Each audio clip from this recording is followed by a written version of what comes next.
Hello guys, আমি সেদিনকে গেছিলাম ইকো পার্কে 2 নম্বর গেটের ওদিকে। 6-7 নম্বর গেটের ওদিক দিয়ে ঘুরে আমরা এসেছিলাম 2 নম্বর গেটের এদিকে।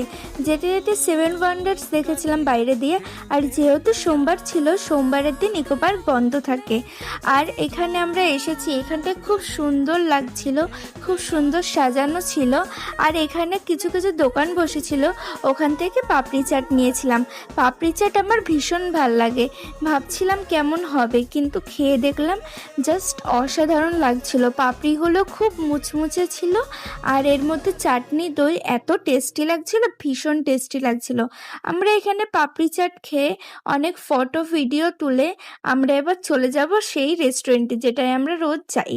আর আমরা এখানে চিকেন বিরিয়ানি আর নিয়ে নিয়েছিলাম চিকেন মোমো।